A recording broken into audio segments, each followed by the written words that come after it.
कुछ आप? देखिए ऐसा है, रैली इसलिए कैंसिल करनी पड़ रही है जब इनके पास पब्लिक ही नहीं है।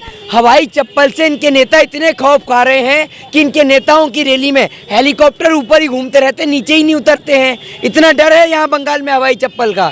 और आप समझ रहे हैं कि बंगाल में खेला तो पूरे देश में चल रहा है। इनके नेताओं की जगह जगह पिटाई हो रही है। और मनोज तिवारी ने बिल्कुल सही काम करा है, बिल्कुल सही काम करा है। उसने रिक्शा जो पकड़ा है ना, बिल्कुल सही पकड़ा है। आपको बिल्कुल इसी जगह पे लाके खड़ा कर देगी देश की जनता, रिक्शा चलाने लायक भी नहीं छोड़ेगी। मतलब मनोज तिवारी पश्चिम बंगाल के अंदर जो है रिक्शा चला रहे हैं, दिखा रहे हैं, मतलब क्या बताना चाह रहे हैं? ये रिक्शा चलाएंगे जब सारा का सारा देश बहन बेटियां सड़क पे पैदल चल रही थी। ये वही मनोज तिवारी है नाचने गाने वाला जो बैट बॉल क्रिकेट खेलने के लिए चला गया था। तब नहीं आप कुछ बोलेंगे इनसे। और आज ये रिक्शा चला कर दिखा रहे हैं। तब अगर आपने रिक्शा चलाया होता ना तो मजदूर अपने घर पहुंच गए होते। अच्छा, अभी छत्तीसगढ़ में जो हमला हुआ जवानों के ऊपर, उसके ऊपर क्या कहना चाहिए? जिसमें भारतीय जनता पार्टी के कई लीडर हैं, उनके भी नाम शामिल आ रहे हैं। ये उस हमले को लेकर दांत फाड़ कर दिखा रहे हैं। वो इसलिए फाड़ रहे हैं क्योंकि इस देश के अंदर कुछ ऐसे लोग हैं जो जब देश का सरहद पे जवान शहीद होता है, नेक्सलाइट हमले में हमारे देश के जवान शहीद होते हैं, तो वो इसमें हिंदू मुस्लिम कास्ट और रिलीजन तराशते हैं। देखिए आपने तो ये एक ही हमला गिनवाया, मैं गिनवाता हूँ आपको। कांधार हाईजैक, अक्षरधाम मंदिर पे हमला, संसद हमला, उरी हमला, पठानकोट हमला, ठीक है, उसके बाद में पुलवामा अटैक। इनकी तारीख मिलाइए और चुनाव की डेट मिलाइए और उसके बाद ये माइक लेकर मोदी जी के मुंह पर लगाइए कि मोदी जी आप प्रश्न का जवाब दीजिए कि ये सारे हमले चुनाव के समय पर क्यों होते हैं। आखिर चुनाव के समय पे हमें पाकिस्तान से खतरा क्यों होता है। आखिर चुनाव के समय पे चीन से खतरा क्यों होता है। आखिर चुनाव के समय में देश का हिंदू खतरे में क्यों आता है। और चुनाव के समय में ही क्यों देश के अंदर आपको लगता है कि कोई हिंदू खतरे में है, मुस्लिम खतरे में है। आपकी पार्टी का नेता कोई खतरे में क्यों नहीं आता जब सब खतरे में हैं? प्रधानमंत्री हिंदू, कानून मंत्री हिंदू, वित्त मंत्री हिंदू, उत्तर प्रदेश का मुख्यमंत्री हिंदू, फिर भी खतरे में हिंदू। भैया कैसे है खतरे में, जरा बताइए। तो प्रधानमंत्री मोदी के ऊपर कभी टीका लगा हुआ देखा है क्या? कभी लगाया है उन्होंने तिलक? मैंने तो आज तक नहीं देखा। आपने देखा है कभी लगाते हुए? इतनी लंबी दाढ़ी तो रख ली है सेंटा क्लॉज के जैसी। जिस तरीके से हर गंजा चाणक्य नहीं हो जाता, उसी तरीके से हर दाढ़ी बढ़ा लेने वाला रविंद्रनाथ टैगोर नहीं हो जाता। एक मात्र महिला मुख्यमंत्री ममता बनर्जी है, तो क्या भारतीय जनता पार्टी नहीं चाहती है कि कोई महिला मुख्यमंत्री बने? महिलाओं को मुख्यमंत्री बनने की, महिलाएं अगर बीजेपी के राज में सुरक्षित हो जाएं तो आप बड़ी बात समझिए। इनका एमएलए कोई बलात्कार करता है बहन बेटियों के साथ, कोई इनका एमएलए अपनी गर्लफ्रेंड से मिलने के लिए जाता है और जब वहां पर गेट खटखटाया जाता है तो दूसरी मंजिल से छलांग लगा के कूद जाता है, टांग टूट जाती है जनाब की। इनका नेता ही है वो कथूरिया। ये राम रहीम, आसाराम, कुलदीप सिंह सेंगर, चिन्मयानंद, नित्यानंद को मानने वाले लोग हैं। और एक था हिटलर, जर्मन का तानाशाह, और ये भारत का एक तरीके से हिटलर का छोटा भाई झुटलर है, बहरूपिया है। ये सिर्फ झूठ बोलना जानता है और कुछ नहीं। शुभेंदु अधिकारी ने ममता बनर्जी को बेगम बताया और उन्होंने कहा कि ममता बनर्जी जो पाकिस्तान बनाने की तैयारी कर रही है, बना दी है। उन्होंने बेगम बोला तो आपको सवाल उनसे पूछना चाहिए, हमसे। आपको शर्म नहीं आती? ममता बनर्जी, सुनिए, अपने घर में बहन बेटी को वो बेगम कह के बुलाता है शुभेंदु अधिकारी? बताइए ना। कहता है क्या कि बेगम चाय लेकर, अपनी बेटी से बोलता है बेगम चाय लेकर आ? आपकी बेगम नहीं है, पूरे देश की बहन है, दीदी है। और दीदी पे आँच आएगी तो उसके 1000 नहीं 1 करोड़ भाई हैं, ध्यान रखिएगा। अमित शाह ने कहा कि बंगाल के हर डिस्ट्रिक्ट के अंदर बम की फैक्ट्री है। अमित शाह ने कहा कि बंगाल के हर जिले में जो है बम की फैक्ट्री है। तो एक बात मुझे बताइए, पुलवामा में कैसे हमला हुआ जब आप कह रहे हैं बंगाल में बम की फैक्ट्री है? अभी नक्सलाइट हमला कैसे हुआ जब आप कह रहे हैं बंगाल में फैक्ट्री है? उत्तर प्रदेश में दंगे कैसे हुए ये तो बताइए। जो इतने सारे आपने देखा था वो बंदूक राइफल्स पकड़े जा रहे हैं, वो क्या था बताइए ना आप मुझे। बम की फैक्ट्री है तो भाजपा और आरएसएस वालों के पास। ये हैं सबसे बड़े बम धमाके वाले जो देश में जाति, कास्ट और रिलीजन के दंगे कराते हैं। योगी आदित्यनाथ ने कहा कि 2 मई के बाद टीएमसी के गुंडे अपने गले में तख्ती डालकर जिंदगी की भीख मांगते रोडों पे नजर आ जाएंगे। 2 मई को तू भी यहाँ पर बैठ और प्रधानमंत्री मोदी भी, तेरे गले में भी टिकट नंबर डाल के तख्ती डलवाएंगे, तेरे को गोरखपुर भेजेंगे और प्रधानमंत्री मोदी के गले में भी तख्ती डालकर ट्रेन का नंबर लिख के उन्हें गुजरात भेजेंगे। दोनों को रवाना करेंगे यहाँ से। ये इससे अपना घर संभाल नहीं रहा। उत्तर प्रदेश राजा, उत्तर प्रदेश पे ध्यान दिया होता ना तो वहाँ बहन बेटियों के साथ बलात्कार नहीं होता। इन्हें शर्म नहीं आती क्या? ऐसे भीख सी मांगने आ जाते हैं वोट की तरह। उत्तर प्रदेश में ध्यान नहीं है, बहन बेटियों के ऊपर बलात्कार हो रहा है? हिंदू सुरक्षित वहाँ नहीं है और यहाँ आया है हिंदू धर्म का ढोल पीटने के लिए।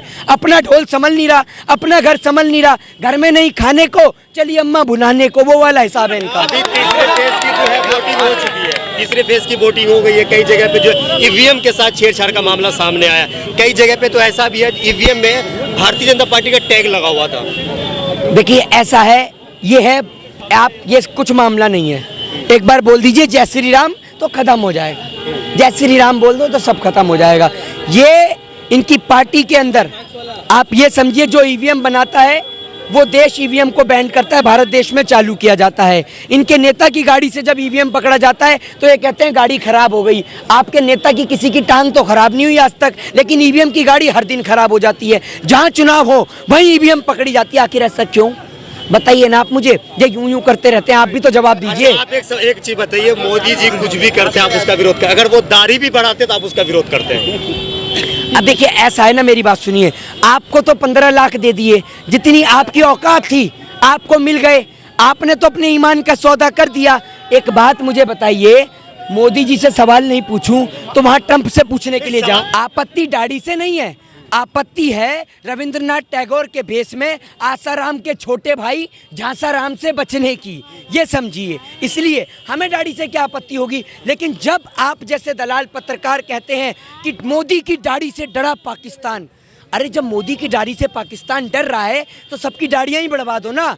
सरहद पे जवान क्यों खड़े कर रखे हैं आपने? नक्सलाइट हमले में हमारे जवान क्यों मर रहे हैं? दाढ़ियां ही बढ़वा के खड़ी करवा दो, क्या दिक्कत है आपको? तो कुल मिला के पश्चिम बंगाल के अंदर क्या होने वाला है? भारतीय जनता पार्टी कह रही कि हम 200 सीट जीत रहे हैं, दीदी कह रही कि हम तीसरी बार यहाँ के मुख्यमंत्री बन रहे हैं, क्या होने वाला है? आप इतने दिन से देख रहे हैं, आपको अभी तक समझ में नहीं आया क्या है? या आपने भी भाजपा के नाम की अफीम चाट रखी है कि आपको सिर्फ मोदी मोदी मोदी, और बंगाल की जनता ने मोदी जी की दो दी दो दी दो दी दो दी, समझे? क्या होगा बंगाल में? अरे अभी भी सब कुछ बोल दिया, आप समझिए खेला चल रहा है, खेला हो नहीं रहा, खेला तो चल रहा है। ये बताइए मोहित शर्मा की दीदी की टक्कर किससे है? गठबंधन से है या भारतीय जनता पार्टी से है? अरे भैया क्यों पड़े हो चक्कर में? कोई नहीं है टक्कर में, आप ये समझिए, टक्कर में कोई होना भी तो चाहिए। हवाई चप्पल में हल्की सी चोट लगी थी तब भी नेता कपकपा रहे थे, डर रहे थे यहाँ आने के लिए, और अब तो हवाई चप्पल तंदुरुस्त होके खड़ी हुई है। तो आप ये समझिए कि इनके नेताओं की औकात नहीं है, क्योंकि ये बंगाल या हिंदू मुस्लिम का कार्ड नहीं, यहाँ पर सिर्फ हिंदुस्तानी कार्ड चलता है। यहाँ पर आप बात करते हैं अगर प्रेम की, अमन की, चैन की, शांति की और भाईचारे की, तो आप सरकार बना सकते हैं, अन्यथा यहाँ तो बंगाल की जनता बहुत माहिर है जूता खोलने में, समझ रहे हैं? हवाई चप्पल और जूता एक साथ दिखा रहे हैं। जूता किसके लिए? जूता उन नेताओं के लिए जो देश को बांट रहे हैं हिंदू और मुस्लिम के नाम पर। जूता उन जैसे नेताओं के लिए जो बहन बेटियों की इज्जत आबरू लुटती है और खड़े होकर तमाशा देखते हैं। आपकी औकात नहीं होगी जूता चलाने की, लेकिन अगर हमारी बहन बेटियों की इज्जत और आबरू पे आँच आएगी तो हम जूता निकालना नहीं चलाना भी जानते हैं। ये बात मैं कह रहा हूँ आपसे। लोग किस नाम पे वोट करेंगे? मोदी के नाम पे वोट करेंगे या डेवलपमेंट के नाम पे वोट करेंगे? अरे मोदी जी ने कुछ करा होता तो उनके नाम पे वोट करेंगे। मोदी क्या लगा है? गवर्नर है मोदी, क्या है मोदी? है हिंदू हृदय सम्राट है, और हिंदुओं की बहन बेटी के साथ बलात्कार हो रहा है तब आपके मुंह में रसगुल्ला फंस जाता है? जो किसान बैठा हुआ है वो हिंदू नहीं है? क्या है वो? क्या है? मत करे, क्या है वो? तो कोई धर्म ही नहीं है किसान का। किसान का तो कोई धर्म ही नहीं, उसमें हिंदू मुसलमान। हाँ, अगर कोई धरना दे दे उसका कोई धर्म नहीं है। अभी तो आप ये समझिए आतंकवादियों की लिस्ट में आप बैंक कर्मियों को भी शामिल कर दीजिए। बैंक कर्मी भी अभी धरने पे बैठ रहे हैं, हड़ताल पे। आपको शर्म नहीं आती भाजपा की दलाली करते हुए? कम से कम अगर, और मैं आपको एक बात हकीकत बता दूं, वो दिन दूर नहीं है देश के इतिहास में जिस दिन ये मीडिया के पत्रकार, छोड़ तो दीजिए जरा, जिस दिन इस देश के पत्रकार हाथ में माइक लेके कहेंगे माँ की कसम खा रहा हूँ इस बार तो सच्ची खबर दिखा रहा हूँ, लेकिन किसी को आपकी बात पे यकीन नहीं होगा। वो कहावत आपने सुनी है ना कि शेर आया, और जिस दिन शेर आता है उस दिन कोई नहीं आता। तो इतना भी इस तरह मत गिराइए। हम तो सच दिखा रहे हैं ना। आपका ही तो जनता क्या चाहती है वो हम दिखा रहे हैं। आपका सौतेला भाई है या सगा भाई है अर्नब गोस्वामी, उससे क्यों नहीं पूछते? वो रिंकिया के पापा रिक्शा चलाकर दिखा रहे हैं। अगर रिक्शा चलाने में इतना मजा आता है तो मेंबर ऑफ पार्लियामेंट की कुर्सी छोड़ के एक बैटरी वाला रिक्शा दिला दूं आपको, चलाएंगे? बताइए ना, इनसे पूछिए।